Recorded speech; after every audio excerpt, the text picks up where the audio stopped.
Hello everyone, and welcome to the UBports Community Q&A and Update for May 27th, 2017. Is someone being taken by the police here? Obviously, yeah, someone is. Perfect timing, perfect timing. Okay, so today we have a lot of news to cover and a few questions as well. So let's get started right away with thanking everyone who's been sponsoring us lately. Specifically, first our Patreons. We'd like to thank you all. Thank you all for being here, being with us in the trip, and a reminder, your Patreon is coming out in 5 days, so don't forget about that. Thanks, everyone. And because our Patreon has hit the point that it has, we do have some big news. Marius?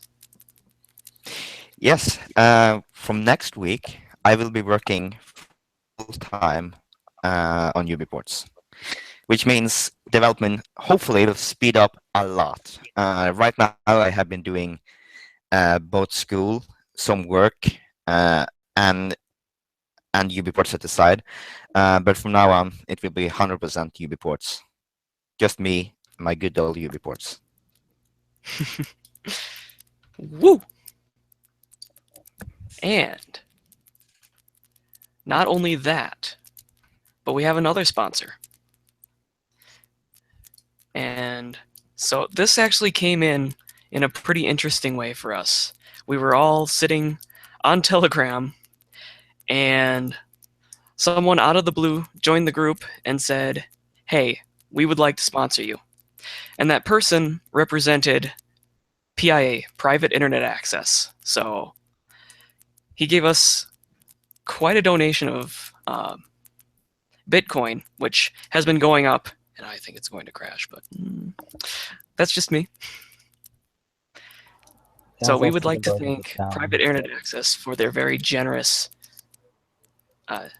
donation. Yeah. Oh, sorry, what was that? I will also see I snubbed. thank you to Private Access and our two main sponsors now are Smooth and Private Internet Access, and I have to thank them both for just amazing how they want to sponsor us. That's just amazing for me, and I think everyone here agree with that. Yeah, it means that both of these companies see the value in our work, and that really feels good. It definitely does. So now that that is out of the way, we can move on to our news for this from the past 2 weeks. So there have been some really big news stories, features rather, landing, such as, I'm giving you a go. You want me to cover that? Okay. Well, okay. First, I think one of the biggest one or the most interesting one, in my opinion, though, is something called AGPS, which is a service that uses the cell towers around you to locate your position. It's like GPS, but it doesn't use satellite signals. It uses cell towers position, and then it cross kind of like a radar does, if you know how a radar works. And that's what's awesome about that is that's instant. It just works when you open up, for example, UNAV and press find my location. It's instant, and I really love that functionality. And it also means that you don't need to have GPS signal all the time to find your location. And also it makes speeding up finding your location and all of stuff really nice. Right. And also another thing that has been happening is all devices are now here. The only thing we are still missing, we don't have the debug device for it yet. And if anyone wants to take responsibility for the Nexus 7, we will gladly do that. We might have some new news coming up on that. Maybe we get our hands on one, but until then, until we get the on that or to maintain it, that device, I don't know how that would work on our images without someone to test it. But all the other devices except that one is now out. And we also decided on a more structurized channel system where the channels make more sense now. We realized that calling things legacy and some RC and some stable doesn't really make much sense, and there was a lot of confusion around how that stuff works. So our new channel system now hopefully will make more sense for users. So what we have come up with now is that we have channel names. We have now sub channels. So first we have two channels. We have 1504 and later 1604 will come. But right now we have 1504 and then we have / devil, RC, and stable under the name of 1504. So it does make more sense than having legacy, and people was asking what's the difference between legacy and RC and devil RC and all those numbers of channels that we have. So now we will only have two main channels, which is 1504 and 1604, and then we have sub channels under those channels, which will say like 1504 / devil will be daily 1504 images. Then we have 1504 / RC, which is release candidates, which will be released before they go into stable, and then stable will be the really good tested images, which should be the ones, if you want to have a daily driver, that's the one we would recommend, because that's a lot more tested than both RC and devil. Devil says it's a channel that may break from time to time. So if you want a stable device, select 1504 / stable. Okay, you covered a lot of ground there. Those were all things I was going to call out, but that works too. Okay, so that's fine. Heading back to AGPS, where has that been released?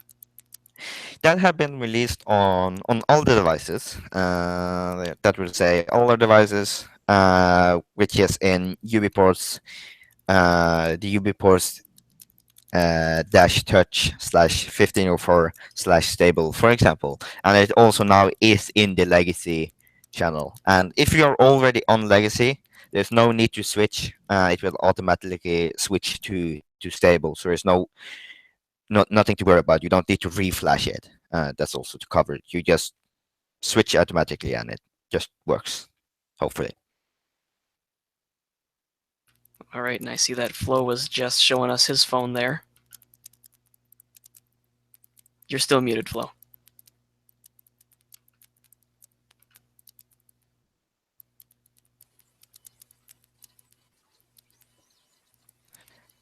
Yep. Downloading an update, I see. Yeah. So. What device is that? We still can't hear you. Unknown device.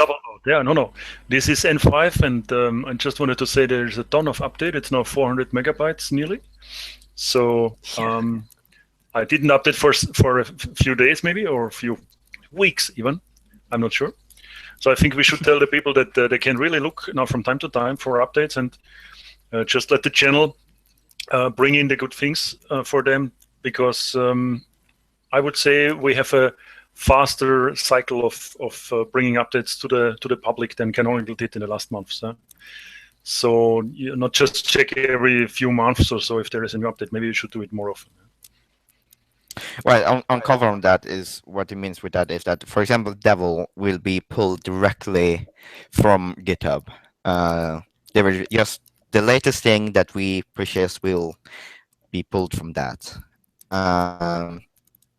But also I need to cover that 1504 will still not have the development speed of 1604. 1604 will be the priority. As I said before, 1505 will still be kind of a legacy branch, as we call it, where it will get critical bugs. And right now it has a lot of updates that we are bringing in. But later on, 1504 will slow down and 1604 will take its place. We are still discussing what devices that are going to follow, but we are getting clear that we can't take every device, the Android and updates and everything. But hopefully we get as many devices as possible. Excellent.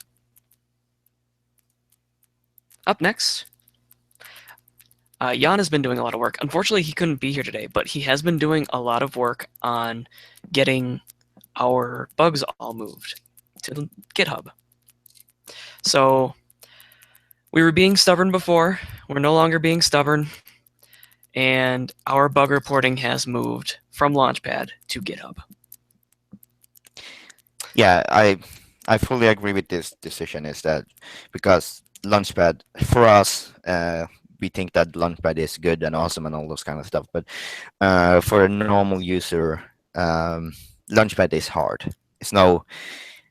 I think lots of people when they come to Launchpad that try to make a bug report, most of them just stays away and ignores the bug report because it isn't the easiest thing to place bug report there. And that's sad. I do like Launchpad where you can move around bugs and everything, and it's pretty awesome. But for the bug reports right now, we have moved everything over to GitHub, so people can report there, and more easily we can also use the Kanban style in GitHub, which is actually pretty awesome.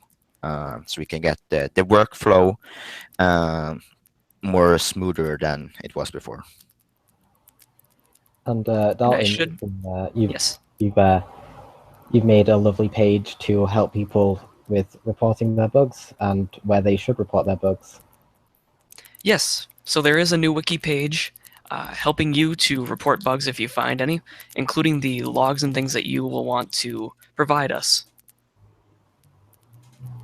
Now, a few things about moving our bug tracking to GitHub. That doesn't mean that we are completely foregoing translations from Launchpad. So we can have... lost my train of thought. We can have Launchpad import from GitHub and then use translations from there. And then it gets built into the images through rootstock PPAs and a lot of neat things that I don't fully understand.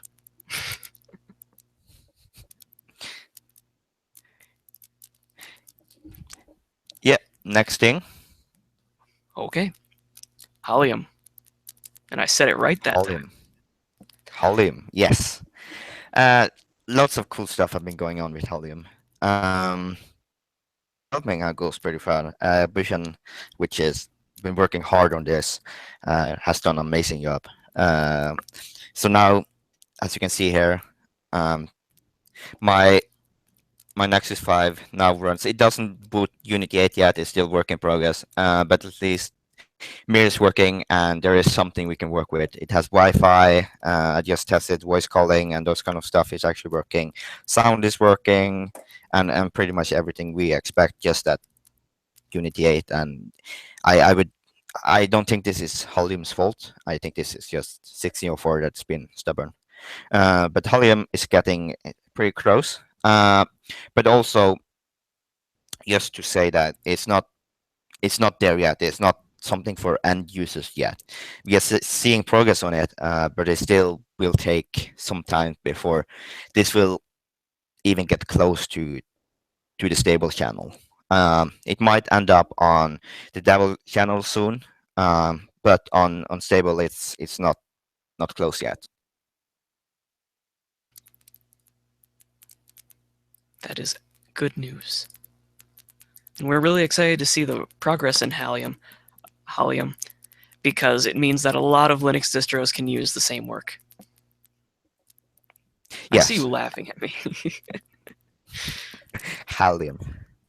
Halium. Well, yeah, I think when we have this base working, people can. The goal is to where people can just slap whatever on top of it. Where you can just have slap Ubuntu, slap Plasma, slap Sailfish, slash Debian, or whatever on top of it, and you can use it. The goal is to mimic what's happening in the desktop market, where you can just slap whatever desktop environment you want, whatever distro you want, and we want to see this on mobile platform. As I have said before, I really believe mobile is the next thing. Mobile is only growing while desktop is decreasing, sadly. So I think the Linux community should really grab this opportunity and just grab when we have it here, because it is doable, and we see that we actually do have working devices right now. Maybe not on Halium, but they are still running Linux. Ubuntu Touch it's pretty usable, and Selfie also. So we should really grab that opportunity. Like people say that we can't compete with Android, but can we really compete with Windows again? But we are still doing it because we love it. We are not doing it because we want to beat down Android. We do it because we love Linux. So I think that last point is really important, that a lot of people think that we want to beat down Android and become the dominant mobile platform, and that we're taking steps to compete in this space that is impossible to compete in. Which, being Android isn't our goal, so that's not really something that needs to be worried about. yeah, but I think I see a lot of people asking those kind of questions, but it's the same. You see it in Linux in general. I don't think people start the distro with the goal to compete with Windows at all. Like some distros might do it, but they have a huge business behind it. But I see it like community like Linux Mint. I don't think they have any goal to be the next Windows, to be the dominant desktop player. So I think it's wrong that people say that it's impossible to compete with Linux, with Android. And yes, that is true, but that's not our goal. Our goal is not to beat down Android and be the number one. We are happy to be the third one. So Okay. Well, after those lofty goals, we do have some things that are currently being made and currently work. So, let's see. Where am I? I'm lost. Help. you're in America, I think. Next time I checked. Oh, okay, thanks. Flow. We'd like to talk about your backup and restore script. That people are using to migrate from their their Ubuntu Touch device to the UBports image. So the thing is that many people told us they're a little bit afraid of flashing their device, and actually on my E5 I'm still running canonical image because it's my daily device, and I'm really also a little bit let's say scared about the complete wipe, and I need to somehow get a backup of my contacts and of the really important stuff. So since last week or so, I'm working on a script that will back up and restore any Ubuntu phone with a very simple way. It will just make a complete rsync backup of the home phablet folder. But in general, it should be enough that you can transfer the data between two phones, or back it up and restore on the same phone, of course. I didn't release now because there are still a few things that need to be fixed or checked to be really bulletproof. But I'm pretty confident that at least for the next Q&A, but maybe before, we can have this script released. I'm working with the other Marios to get it also in the Magic Device tool. So this is probably the first possibility to try it out.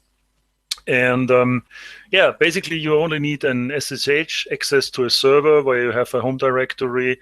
So it can be your local machine, of course. It can also be some remote server or something on a cloud or virtual server, whatever. Virtually, the problem is that how to get the data from the device needs to be done with some SSH or rsync protocol with some keys. So yeah, I'm not sure that it will work under all circumstances, but I think for 90% of the people it could be a good thing to make a backup, not only for transferring from one phone to another or from transferring from the canonical image to UBports image, but also on a, let's say, monthly basis or so, or even weekly basis if you need to do it because you don't want to lose your data. Because somehow Canonical forgot about a backup option from the beginning. And I think for really using a phone on a daily basis, as a daily driver, it's necessary to have a backup possibility. So this will be not the final solution. Maybe some other people will come up with something better. Maybe we will have an app someday, which is not so easy because the app is confined, or we would have to run an unconfined app to do the same. But I think it's an initial idea that we will provide something rudimentary, some basic solution to make backups. So yeah, I would say in 1 or 2 weeks it's ready, and then I'm happy to invite people to try it out and see what they can do with it. And of course, the most important part of owning a computer is backing it up. Yes. So thank you for that work. No problem. Welcome. Okay. Switching gears back again, we do have a question from the Telegram group. Is the stable channel as good as the RC or the proposed channels, the faster ones? So right now, the stable channel is the fastest one since there aren't builds at the other two. In the future, we have daily builds going into the... I've already forgotten what they are. I'm sorry. 1504/devil, for example, and 1504/RC. Yep, go ahead. Nightly builds are going into Devil when a build is stable enough that it's a release candidate. It runs into the next channel, and then from there it gets pushed to stable, similar to other Android operating systems. So right now, stable is the most up-to-date since there are no builds at the other two.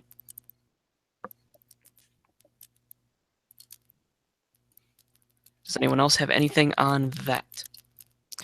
Yeah, I think we can cover that also. I would say it's mostly safest to stay unstable because then you're sure. If you're using it as a daily driver, of course, I would say stay unstable. But if you want newer stuff, you want to get things into your device all the time, but you want to have a little bit more ensuring that the thing works, you choose RC. If you want to be completely on bleeding edge where you possibly have to reflash each month because something breaks, you can run Devil. And as I said before, Devil is a little bit more aggressive than Canonical's RC proposed, where it's pulls directly from GitHub. It doesn't go through any QA inspection before. It's just pure, untested, directly automatic builds that may or may not break. Will probably break sometimes. So if you're using it daily and you don't want to reflash and you have some valued data on it, don't run Devil. That's my advice. What you might want to do is you might want to use Florian's new backup script if you want to use the latest. You can do that. Actually, that would be, that would actually be an idea. You just use that backup script. And also, if we later, as you said, maybe have an app for it, would also be pretty cool. And even on cloud syncing would be pretty amazing. So, but that's future work. Excellent. Up next are a couple of cards here from Flow. The first one simply says, some app news. Yeah, basically, there is one thing that I want to point out. It just came in for a few minutes ago. Dan Chapman now said on the forum that he's motivated again to work on Deco. And I think we should give him a really high five for this, or high 10. High five. Thanks, Dan. really, there are already lots of positive feedback coming for this. So the people are really glad that there will be an email app that will be supported in the future. He said it will take some time. He wants to restructure and reorder things, but the thing is, okay, let's see what comes. Let him work a little bit, and he will, of course, move it to open store, no matter. Yeah, that's a really good news from the app side. I merged this with the card with the Telegram update because this is also some kind of app stuff. Yeah, so we then have one less here. Still from Telegram, not so much news. We did some study of what we wanted to do was take the latest branch or the head branch from Qtgram to maybe make a new release, a version 3 of what we have now in the repository. But it didn't work out so well. It seems that this Qtgram thing is still the same strange code like a few years ago when they started version 2, which was then adopted into our Telegram app by Canonical guys together with them. It's a huge mix-up of things. For the moment, we decided we will continue to support the current app with the improvement that we now finally put inside there, this thing with two-factor authentication or password thing, and with this supergroup support. Because it seems we cannot release a complete new or refurbished, revamped version of the app, so we will continue with what we have and try to support it. Still, this could be better news, but due to the fact that Telegram is really poorly documented, and we actually have to hack into the official apps, we have to hack into the web version sometimes to find out what they're doing with their API. So it is really not so easy. Probably also a thing why the Canonical version wasn't updated for a long time. But we're making slight progress, and we got the password authentication to work, at least in the version 3. Now we will backport it to version 2. The supergroups are in the works, so yeah, it's okay for the moment, I think. And then also some other people reported that they will pick up and support some stuff from core apps. For example, Stefano will pick up on the document viewer and will try to bring that into the open store with the latest branches he found. So slowly but constantly there is a feedback about developers kicking in and trying to help with the apps, which still doesn't mean that we can fully work on all the apps, but I think we make some small progress there. Yeah, that's from the app sites as far as I saw for the last week or so. Thank you for the update from the apps. And again, thank you for Deco. That's going to be amazing. That is the best. Up next, Marius, I believe you had some news you wanted to talk about. Yes, we have something mostly for Windows and Mac users, which is surprising that I say. But we get a lot of requests, especially from Windows users and people coming from the Android community, which it's quite a lot actually, that want to try out Ubuntu Touch. And for that, something that we actually have been working on a while, but it had not been developing actively because of some complication we had. So we'd been working on since before, I think it was the start of this year, which is actually on GUI installer that is made mostly with Windows and Mac in mind, but it also does work on Ubuntu Linux, on any distro, but that's not the main goal of it. But I kind of wanted to show a live demo here. It should work. I have the most bleeding edge that I just developed right before this hangout. So let's see how this goes. Okay. You can see yourself now, right? I can. Okay. So let's fire it up here. It automatically detected my device. Press install, type in my password, I feel that my device just rebooted, and also I have to type the correct password. And now I see the device is booting into recovery.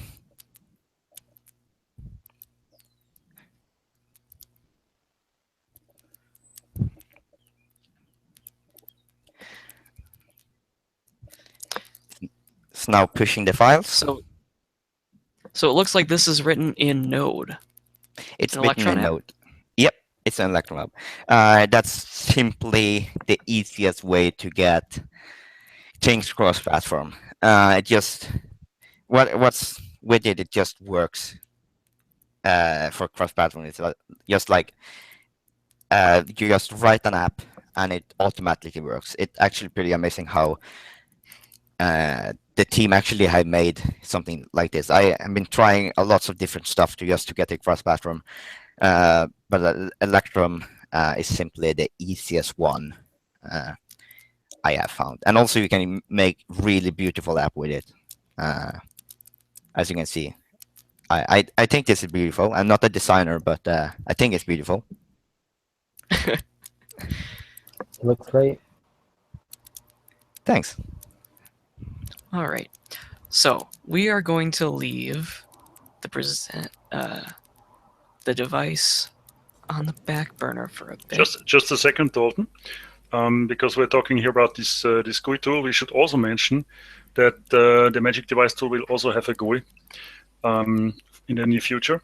So basically, I think the idea is that both things will be more accessible for users that are not used to hack into their machine so much with command line tools and with stuff. And we should also mention this because maybe they want to try out also something else that is runnable on their phone. So for this, they can also use Mario's Magic Device tool for the other operating systems. And he just mentioned that this is in the works.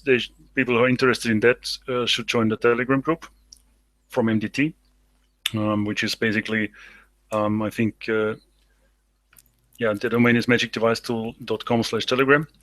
So just not to let's say not mention that this is being done, because I think some other functions there are really nice, especially if you want to switch for the existing images that are already included there.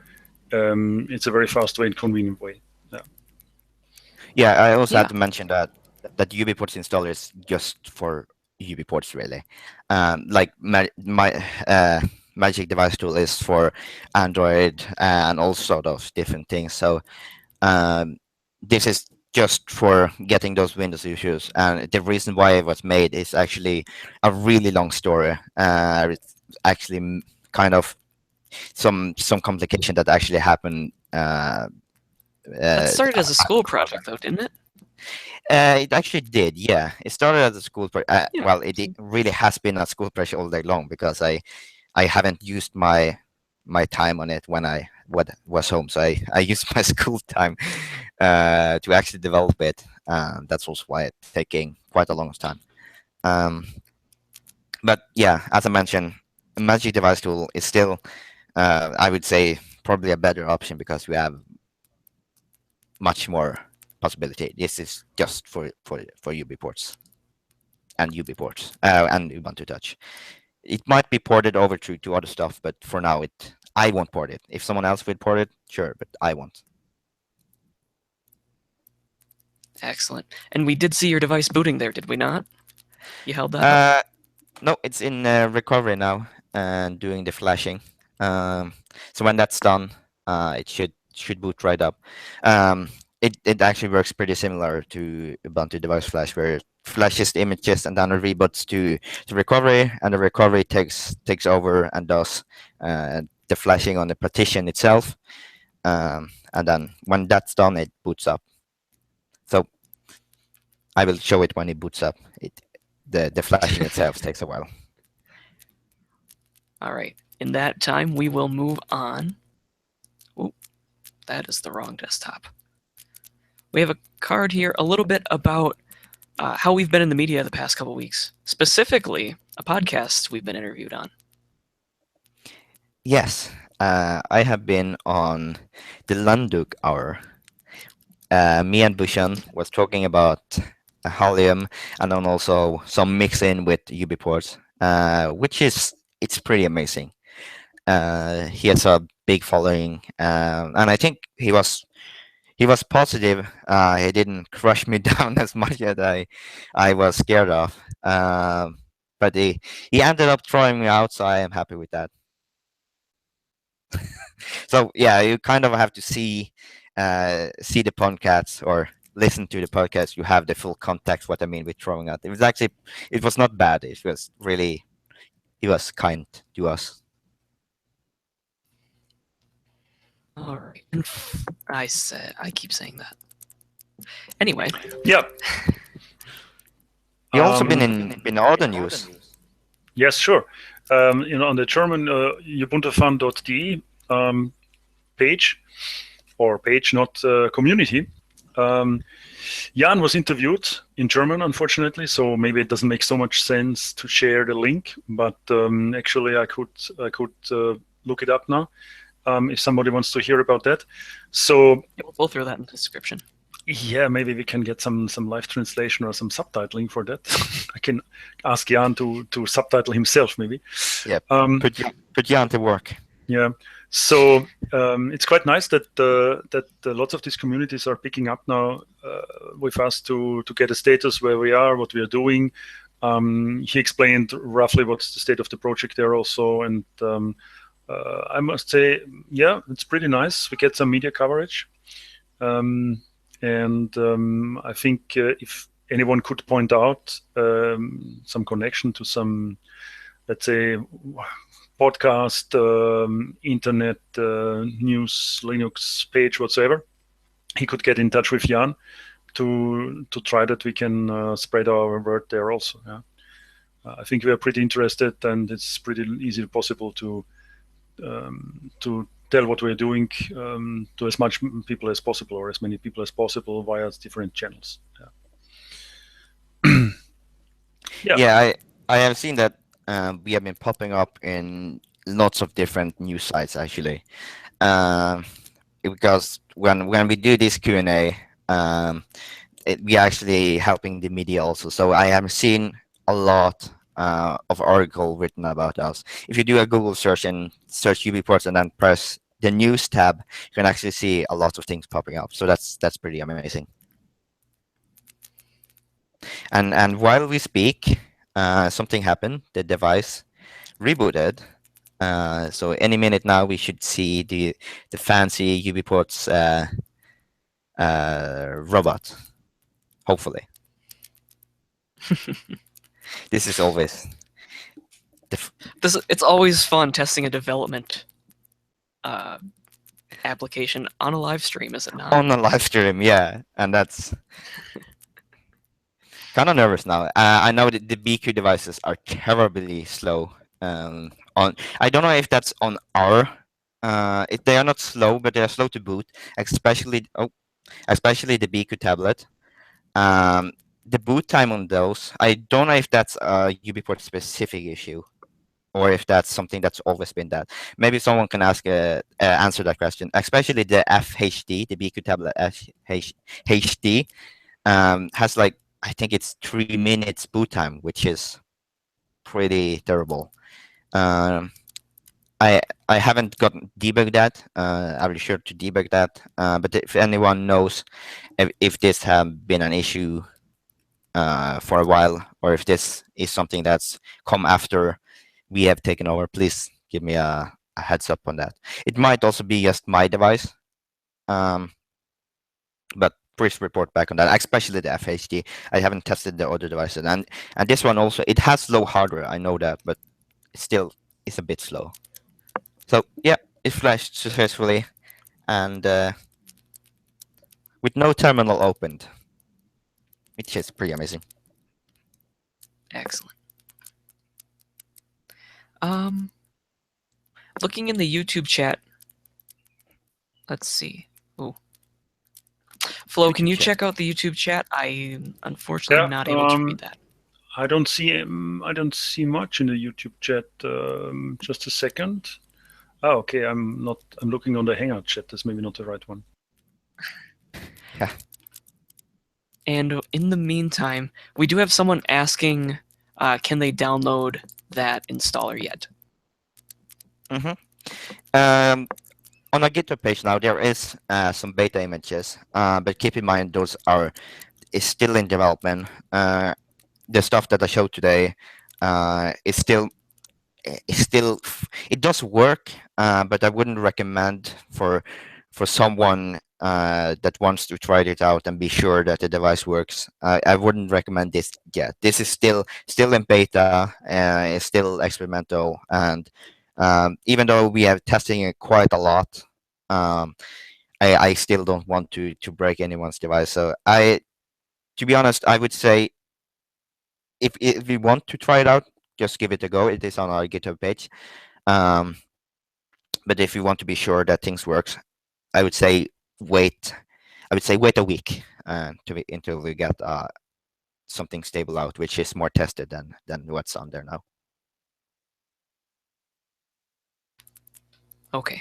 Flo, did you catch that?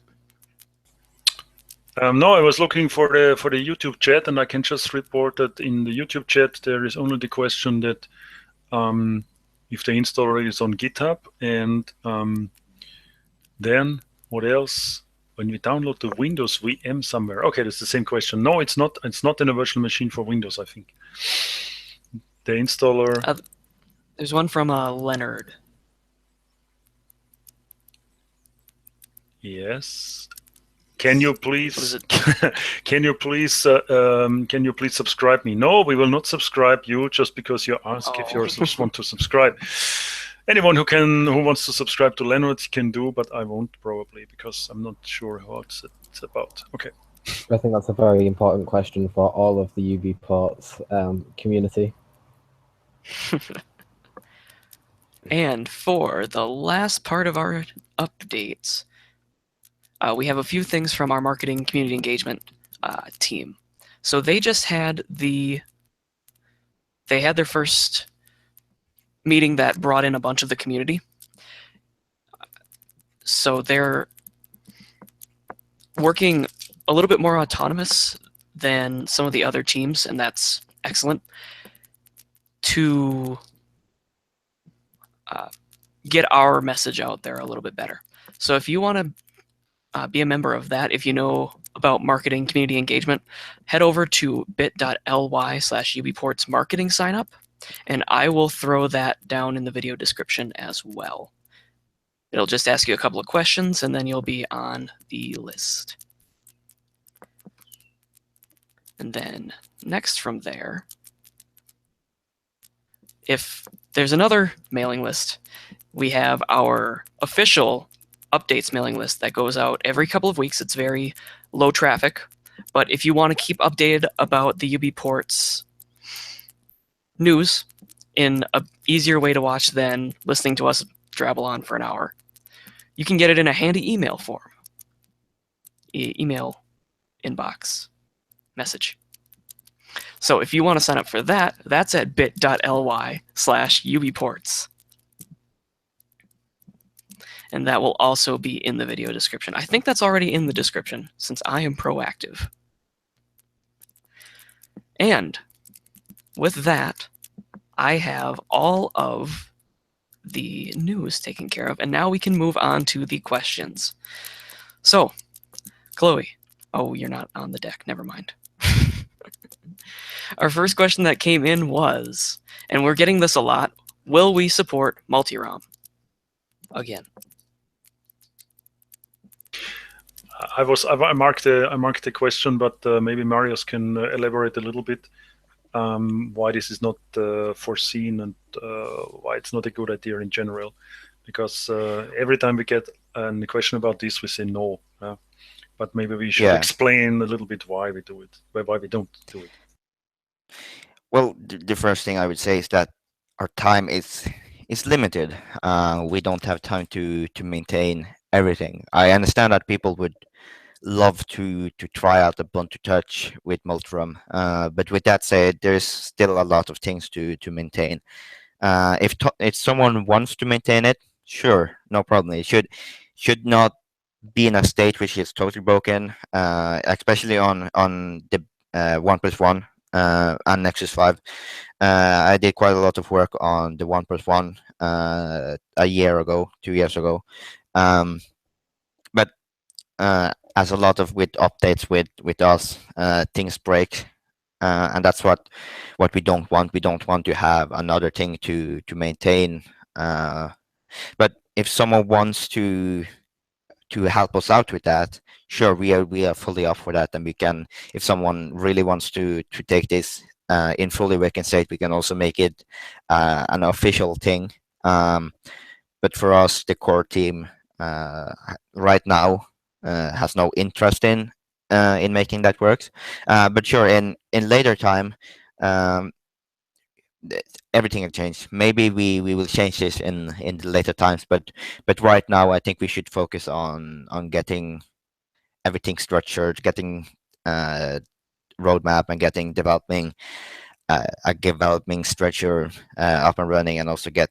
Now that we have the Kanban tool, we also have a better management, and developers know better what to do and who is doing what, and those kind of stuff is kind of what's more important for us right now, to at least get something up and running where people can easily come and help out, and the people can come along and try out our images and all those kind of stuff. But right now, we don't have any plans for it. But with Halium, this might come.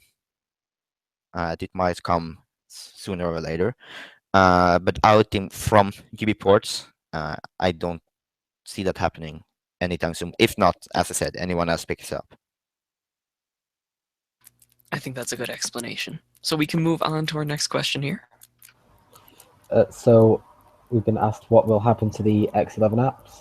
Those are like the LibreOffice, GIMP, etc. apps.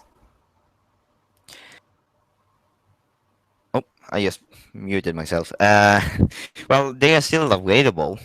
People can try them out. The reason that they are not in the images yet is because they are not in a really good state. I would say it's not really that usable on else devices. Like the BQ tablet can handle it. Profile can probably handle it, and all the official devices, not the official devices, but the official UBports devices like Nexus 5, Bacon, and those have the processing power to do it. But devices like the BQ E5 4.5, I don't think have enough processing power to actually handle that, and I don't think that would be a really good experience for people to try to use LibreOffice on such a small screen as the BQ tablet. Not the tablet, the BQ E5. My brain doesn't work today. Sorry. But the devices, especially two devices that comes in mind, is Nexus 5 and the BQ tablet, because they have HDMI out, which is pretty awesome with Converge, which I love. And with the Converge idea, it definitely is possible. And you can install it right now. The only thing you need to make it read right and then install Libertine. It would work. We haven't added down to the images yet. That's still in the plans to add them to the images on those two devices and maybe some other devices. But right now, as I said before, it's really our main focus is to get things structured and get the development up. We have had good speed, but not enough that I'm satisfied. We want to get faster. We must work faster and get more structured. I think people can agree on that we especially before we didn't have kind of structure, and people was like blind bats trying to program something, and that's what we want to change. We want to have something easier where people can come along. If a developer finds a bug, he can easily find out where do I fix this bug, where is this repository, and where can I build this, and how can I build this. and also get the framework around it, where when he pushes the updates, they will automatically go into the images and those kind of stuff, which is really really cool, and those kind of stuff just works. I think I see myself when I go to other projects and try to make some changes and also fix bug, and when I hit a rollback, for example, when trying to install it, I usually walk away from that project and try to go to something else that's easier to do, because when a developer has no coming to a project and want to help out, and the stuff that he made doesn't build, I think that's hard, and I think Dalton is angry at me now for talking too much. So go ahead, Dalton. No, I'm just just wrap it up. I'm not upset. Just get down with it. Come on, Margaret, just down with it. But yes, thank you. I'm mute myself now. No, don't. Because the next question is also for you. What is the status of Mir on top of Wayland, which is another one of these projects that needs more documentation and all that. So that does actually run into that really well. So I'll give you that. Yeah, I think that fits together with that, but also the status of that, I would say, depends on who asking. If an end user is asking, I would say it's far away. But if a developer that wants to try it out, you can try it out right now. It doesn't work that well. You can't use it. It's not usable in any way. It still needs some work, but you can definitely try it out if you want. And right now it has the same instruction as Mir. There's no different in instruction. You can just try it out. Just go ahead and build it as normal Mir. But with that said, building Mir is probably not the easiest thing to do. So yeah.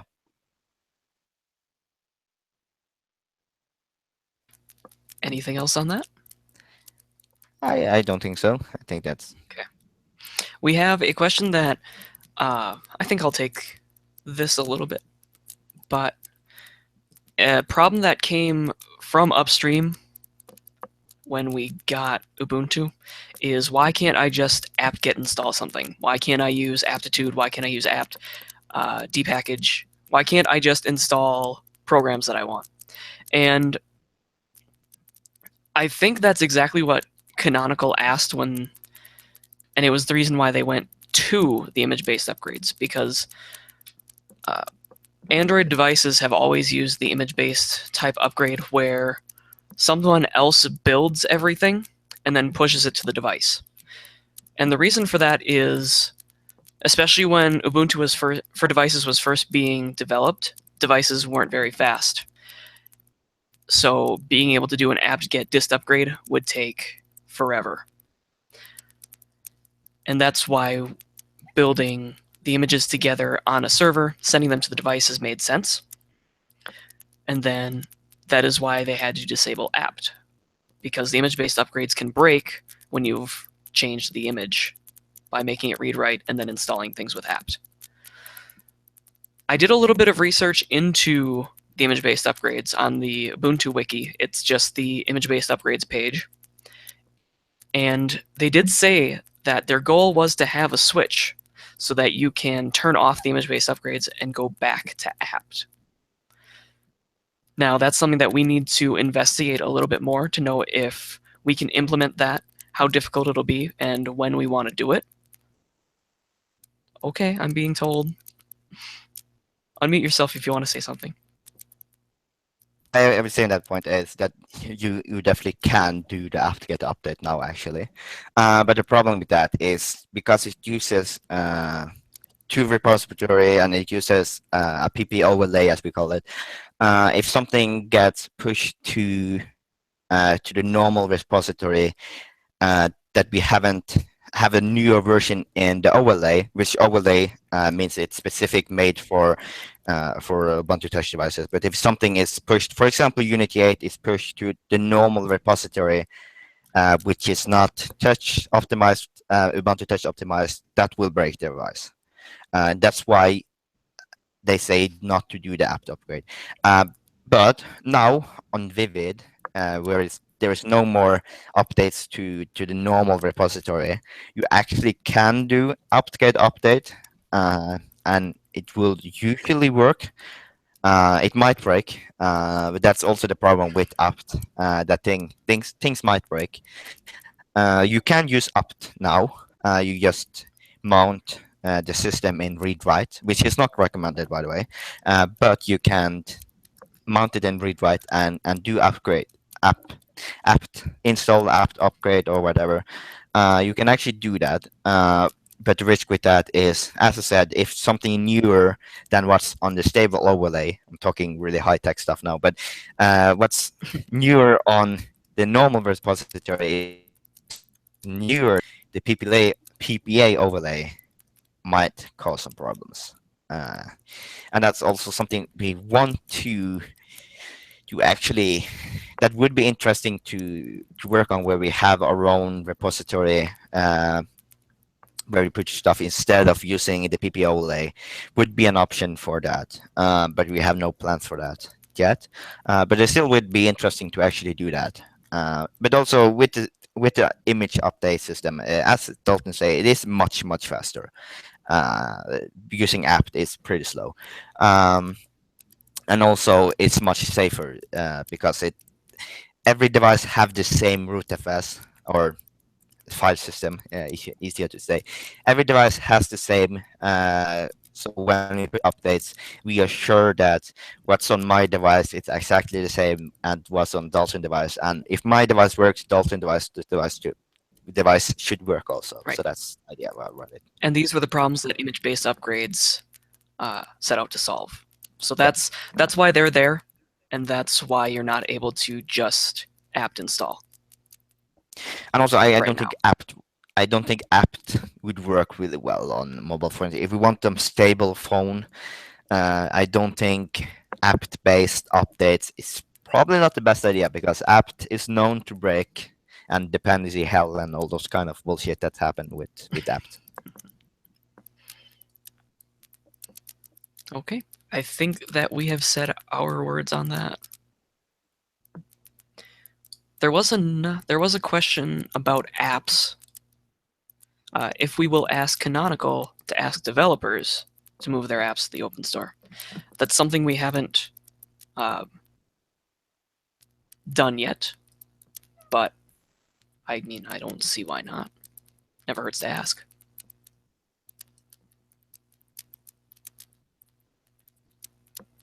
Hello? Yeah. Actually, it would be cool, but to be honest, we have not so many contacts, at least as I know, that we could ask for this. And I'm also not sure if they really would go on and forward any mass mail to anybody that has ever deployed something in the store. Yeah. I think that people should let's say, find out by themselves that we are here and we have another store for them and they can move the apps over.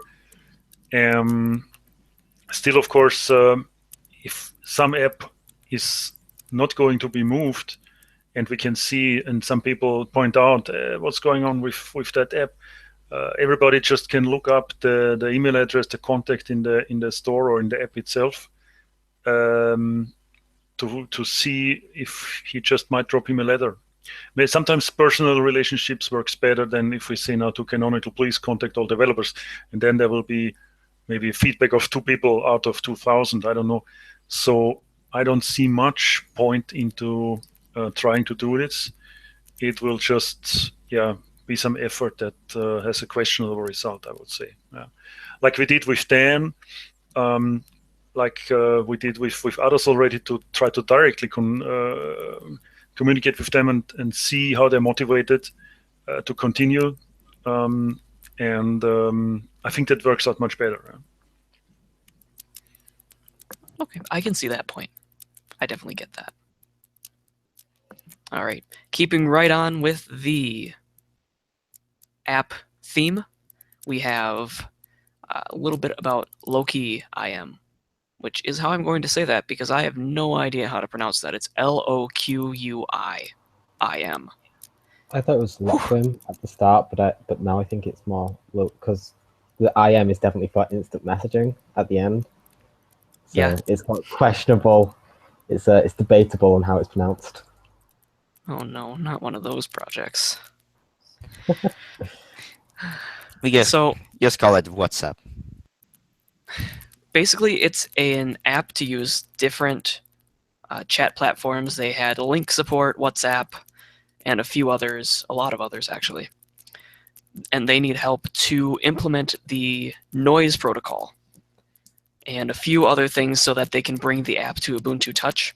Now, this isn't something that the core developers working on the platform are going to touch and meddle with. However, it would be nice if there's anyone in the community that wants to help them develop that app, or if you have any experience with the noise protocol, if you could help them implement that, so that they can keep support for things like WhatsApp in the future. Otherwise, the app will quit working when WhatsApp deprecates their previous API next month.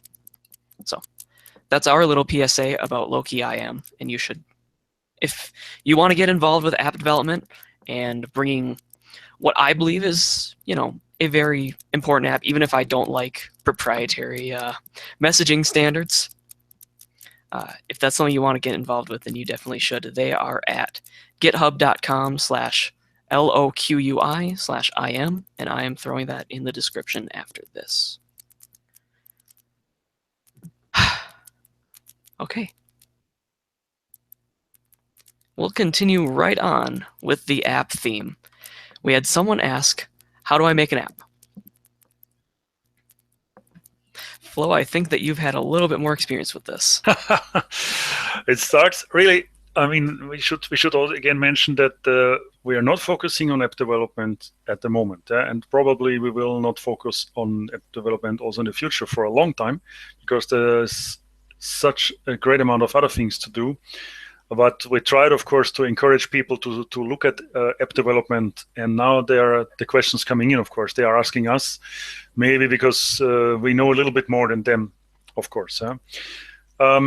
Actually, in the forum, there was a nice starter for this. I'm just looking for the thread now. There was actually a guy making a course for this. I would say we also put it there after the hangout, because I don't find it now at the first click. The problem is with the SDK at the moment that the support for the Ubuntu SDK for the apps, let's say, will break or is about to break. First of all, documentation seems to get removed from the internet. Canonical servers not spitting out all the information they had. The SDK itself will not get much support anymore. So we are not really sure how to explain now people how to start doing an app with all these broken tools. The best thing would be probably to check out an existing app, one of the core apps, maybe one of the simpler ones. I don't know. Let's start with the weather app or something like this, and to disassemble it a little bit, to take it apart and to see how it looks like, if you really want to get a deeper understanding. But I think that all the guides that we have, either you go to the forum, to the app section, read all the stuff that is there. For example, someone put here a guide for a clickable working environment inside an LXC container. Something that Brian was involved, but it's also not 100% app development. I would say the forum will be the place to be for starters, and just ask there if you want to have any information. How do I start? And hopefully somebody finds this question and will answer you. But unfortunately, I must say the documentation seems to be not so in a good shape anymore. And some people reported that links are broken now. Some people already looking to Wayback Machine or archive.org to find out what's happening with the pages and if they can make a copy of that. Yeah, unfortunately, that's the thing which will happen. I mean, why should Canonical leave this information when it's outdated? They will remove it turn by turn. Yes, and someone did just post the course over in the Telegram group. It is a course up on Gitbook, so I will also throw that in the description. And the description is going to be very, very long. Okay.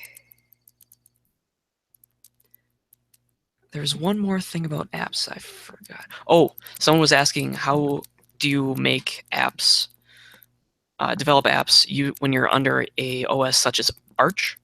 And for that, you would use the clickable container, which there is a little bit of information on that on our wiki, on the forums, and that was created by Brian Douglas, who was also the creator of the Open Store, and will be interviewed on the Ubuntu podcast, or he already was. He already was. I didn't watch that yet. I need to get up to date on my podcasts. You need to step up a good game. And I also want to mention, I think that sprung to mind is that it's not here to compete with MDT at all. The UBports installer is mainly made for Windows user, and there has been quite a lot of talking about if we should release it at all since we had MDT. But since we get so much request, we got really pushed into making this. And I just have to say that this is nowhere near gonna compete with that. And MDT should be your go-to place to go to.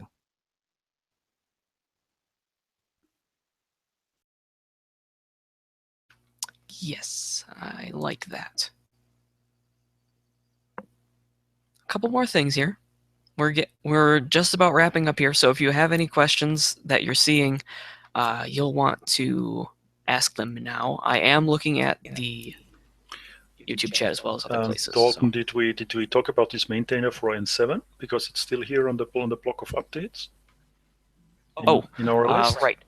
Nexus 7. Nexus 7. So that was mentioned. Nexus 4. Both of these things. Okay, I know about a little about the Nexus 7, the Flow version of the Nexus 7. There might be a testing device in the works that we could use and get that running right. But other than that, if anyone wants to help out with that, of course, we're looking for help always. Yeah, and also Nexus 4. We already actually have images out there. We have one of our developers, Andreas, has been really hard working on that, and actually that he had gotten upgraded to Android 5.5 in I think it was like 1 day or 2 days or something like that, which is pretty amazing. And it's now actually up and running, and I do have it running on well, it's empty for battery, but it did work. So you can actually flash on your Nexus 4 right now. But Nexus 7 we are still looking out for. But as Dalton said, we still have a device that we might get and hands on. Okay. We have a couple more questions I have here, such as, how's the roadmap going? And I know that there were a couple of developer meetings during the time between our last Q&A and this one, which did have a lot come out of them, just not a Gantt chart yet. And so no one has any comment on that? Watch out for our GitHub, where we'll have milestones and things. So that will be where we are posting more about that, as well as in the forums on our blog. I shouldn't be wrapping up yet. We still have more questions. Oh, one more fun one. What's your next Patreon goal, Marius? Oh yeah, I have been thinking about that, and I also be asking around what the next goal should be. But this is also maybe a question to the community. What do community want the next goal to be? What is really how can I formulate this question? What is your next goal? What do you want to see from UBports? So maybe I can get some input on what people really want to be the next goal of Patreon. I'm looking for something in maybe for 2000K, 2K. 2000K was a bit too much, but 2K. I'm thinking maybe we could have something like Unbox or something like that. But it'd actually be pretty cool to see what the community actually want to be the next goal. It's hard for me to find out something that everyone wants. So if anyone has the input on what's the next goal and what's your next goal, please ping me or Dalton or John. Put us on the spot, okay? Yeah. Yep. No. Who posted that? Who posted that question? Which one? Ah, this one, the green one. It wasn't me. It's yours. It's yours. It's yours, Dalton. We will get to that. Before we come to that, there was one question on the YouTube, something about the emulators, if this will still work. Ubuntu emulator, Ubuntu emulator runtime, blah, blah, blah. Did we answer this? The emulators haven't worked for a while, to my knowledge. So, no. I have no idea on that too. But that should be doable actually. But as I said, we don't have the time for it. We have some other stuff to focus on. If anyone wants to take a look at that, that would be cool. But I think that with app development, I think it would be hard to do app development with an emulator. I haven't used the emulator actually. I haven't used it at all, so I don't know how well that would work. Right. So in theory, in order to get the emulator working, what you would have to do is port our Android HAL over to the Goldfish device, which I believe is the Android emulator. Yep. Or the name for it. But I ripped out everything from our Android tree though, so you have to rip it back. So if that's correct to say. Well, since I don't see any more questions, I guess we'll have to cover this.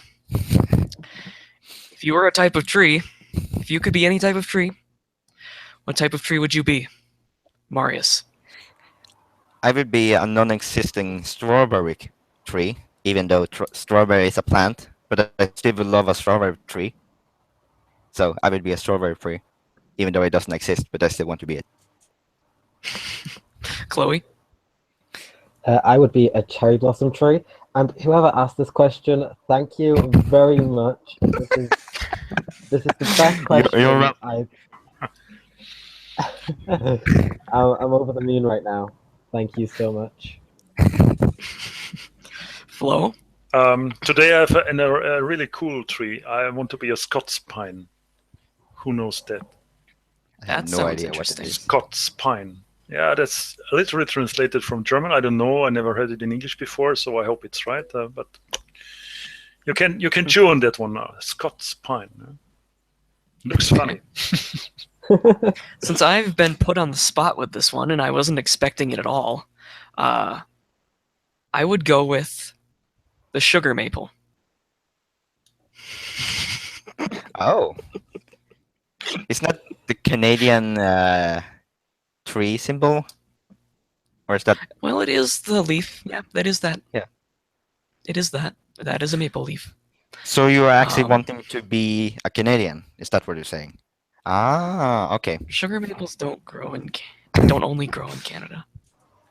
They only grow in Canada. You should know this. Oh.